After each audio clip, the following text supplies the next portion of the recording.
बॉलीवुड की मशहूर अभिनेत्री रेखा कहने को तो गुजरे जमाने की अभिनेत्री हैं, लेकिन अपनी खूबसूरती से वो आज की हसीनाओं को भी टक्कर दे देती हैं। रेखा के चेहरे के नूर को देखकर लगता है कि उन्होंने वक्त को अपना गुलाम बना दिया है। रेखा बॉलीवुड की सदाबहार अभिनेत्री कही जाती है। अपनी दमदार अभिनय से उन्होंने न सिर्फ अपनी प्रतिभा साबित की है, बल्कि अपनी मस्तानी आंखों और दिलकश अदाओं से लोगों का दिल भी चुरा लिया है। 70 के दशक से लेकर अब तक रेखा फैंस के साथ सितारों की भी पसंदीदा रही है। रेखा का फिल्मी करियर बेहद ही सफल रहा है। हीरोइन बनने के बाद वो मां के किरदार में नजर आई और हर किरदार में उन्होंने लोगों को अपना दीवाना बनाया। मनोरंजन जगत में सितारे जितने बड़े होते हैं, कई बार उनके उतने ही विवाद सुनने को मिल जाते हैं। रेखा की जिंदगी भी कुछ ऐसी ही रही है। उमराव जान बनकर अपनी अदाओं से घायल कर देने वाली रेखा की जिंदगी में कुछ ऐसे विवाद रहे हैं जो ना कभी भुलाए गए और शायद ना कभी भुलाए जा सकेंगे। रेखा ने अपने हिंदी करियर की शुरुआत सावन भादो फिल्म से की थी। यह उनकी पहली हिट फिल्म थी, लेकिन प्राण जाए पर वचन न जाए जैसी बी ग्रेड फिल्म का भी रेखा हिस्सा रही हैं। इस फिल्म में सुनील दत्त लीड रोल में थे। फिल्म में एक्सपोज करती रेखा के पोस्टर्स को देखकर उस समय काफी हंगामा मचा था। फिल्म में रेखा तवायफ के रोल में नजर आई थी।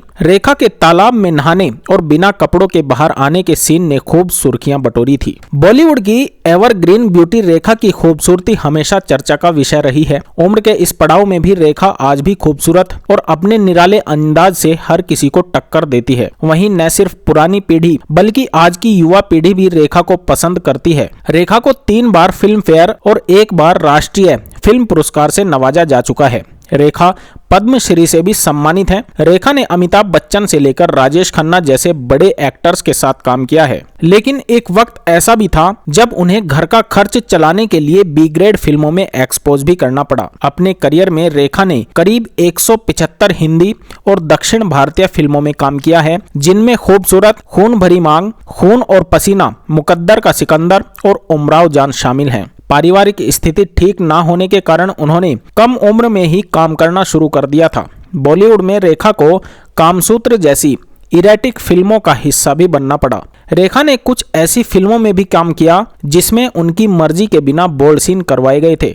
रेखा के जीवन की कहानी में अमिताभ बच्चन का नाम ना हो ऐसा हो ही नहीं सकता। अमिताभ और रेखा ने कई फिल्मों में साथ काम किया था और उन्हीं फिल्मों के दौरान दोनों एक दूसरे के करीब आ गए थे। अमिताभ बच्चन शादीशुदा थे। ऐसे में रेखा के साथ उनके रिश्ते को कभी खुलकर सामने नहीं लाया गया। हालांकि बेबाक, बिंदास और बेधड़क रेखा ने कई बार खुलकर इस बात को जाहिर किया कि वो अमिताभ बच्चन से प्यार करती हैं। सिमी गरेवाल के शो में बात करते हुए सालों पहले रेखा ने अपने प्यार को लेकर काफी कुछ कहा था। एक इंटरव्यू में रेखा ने कहा था कि जिस वक्त मुझे पता चला कि अमित जी को 2 अनजाने में काम दिया जा रहा है, मैं घबरा गई थी। जब मैंने उनके साथ काम किया तो ये अनुभव ऐसा था जो पहले कभी नहीं देखा। एक ही इंसान में इतनी सारी खूबियां कैसे हो सकती हैं? इस पर सिमी ने उनसे पूछा था कि क्या आपको उनसे प्यार हो गया था, जिसके जवाब में रेखा ने कहा था कि ये भी कोई पूछने वाली बात है। रेखा ने कहा कि मेरा उनसे कोई निजी कनेक्शन नहीं था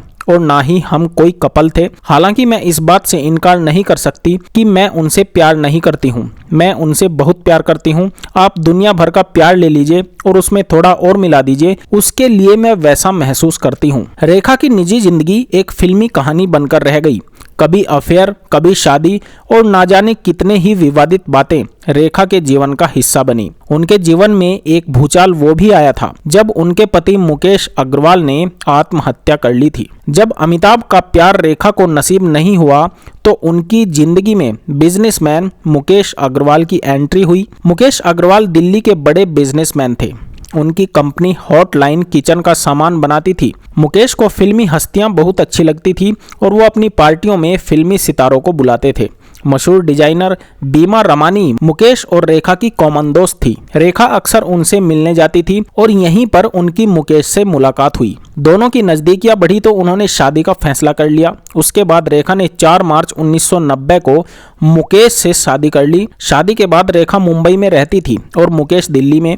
रेखा अक्सर मुकेश से मिलने दिल्ली जाती थी। हालांकि मुकेश के प्रभावशाली लोगों से मिलने की चाहत रेखा को परेशान करने लगी थी और धीरे धीरे उन्होंने अपने पति से दूरी बनानी शुरू कर दी। ये भी कहते हैं कि मुकेश नहीं चाहते थे कि रेखा शादी के बाद फिल्मों में काम करे। वहीं रेखा अपने करियर को खत्म करने के लिए तैयार नहीं थी। शादी के बाद मुकेश का बिजनेस भी लगातार घाटे में जा रहा था। मुकेश और रेखा में काफी बहस होती थी और बिजनेस में मुकेश को काफी घाटा हो रहा था। ऐसे में मुकेश के जीवन में तनाव बढ़ता जा रहा था। ये भी बताया जाता है कि रेखा इस शादी से खुश नहीं थी और उन्होंने मुकेश से तलाक लेने के लिए अर्जी लगा दी थी। हालांकि रेखा ने सपने में भी नहीं सोचा था कि एक दिन मुकेश ऐसी बड़ी गलती कर लेंगे। खबरों की माने तो बिजनेस में हो रहे घाटे और शादीशुदा जिंदगी में चल रहे तनाव को मुकेश बर्दाश्त नहीं कर पाए और उन्होंने आत्महत्या कर ली।